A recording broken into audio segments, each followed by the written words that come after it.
Guys, my name is Dalton and I am with Big Sky Automation Services, and today I'm going to show you how easy it is to set up missed call text back.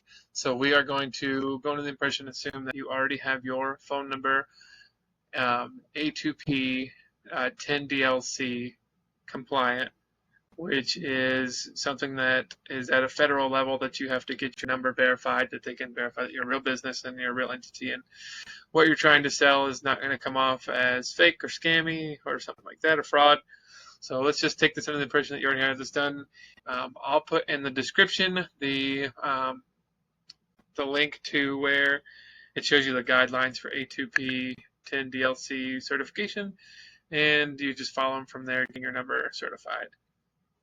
All right, so now that we're in here, we're going to go, let's just assume that we logged into GoHighLevel, and then we went to settings, and then we're going to go down to phone numbers, and then we're in this section right now. So once we're in this section, you're going to have to buy a phone number. If you're doing this from scratch, you're going to have to buy a phone number, and then you're going to go through A2P 10 DLC certification. And then from there, that's when you're able to start to send text messages out. So for missed call text back, you have to have this compliant before you can start and provide the service for others. And you have to do A2P certification for every phone number that goes through here. So say you've got one client that wants 10 phone numbers, guess what? You got to do that for every single one. All right, and then once we're in here, we're going to go over to additional settings. And guys, this is how easy it is to offer this as a service. So once you do your A2P certification, and you've got a phone number, you're going to go to your phone numbers and your settings. You're going to go to additional settings, and you're going to go over to voicemail and missed call text back. So in here, you can edit your timeout for your phone call. You can upload a voicemail audio clip. And then right here at the bottom for SMS settings. So here's where you can enable missed call text back. And you can charge, a few $100 to set this up for somebody, or you can have somebody else go through the process of setting up if you don't want to take the time to learn A2P 10 DLC. And then from here, basically, all you do is check this button. And then if you want to customize what your business is saying back to them, and you can also send a text as long as you are already A2P 10 DLC certified.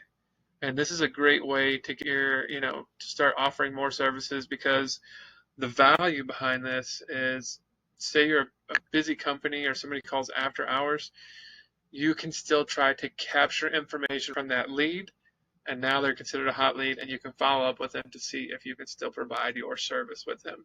So this is great for people who are one-man bands and haven't necessarily gotten to needing an assistant yet.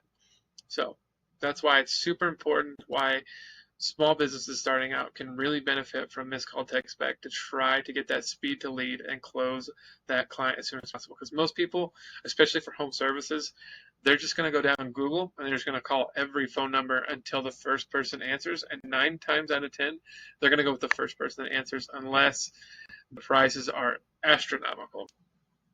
And that's pretty much the case that really it would make sense that somebody would call past the customer on Google that answered first. All right, guys, that's pretty much how you do missed call text back. I'm going to be uploading some more videos about ways that you can upsell once you get somebody sold on a sub account for GoHighLevel. I'm just going to be starting out with some easy tips first, and then we can eventually step into bigger upsells to get you systems in place to upsell a client, maybe a snapshot or something like that. But, just if you have any questions and what you want to learn next, go ahead and drop them in the comments. And I'll see you next time.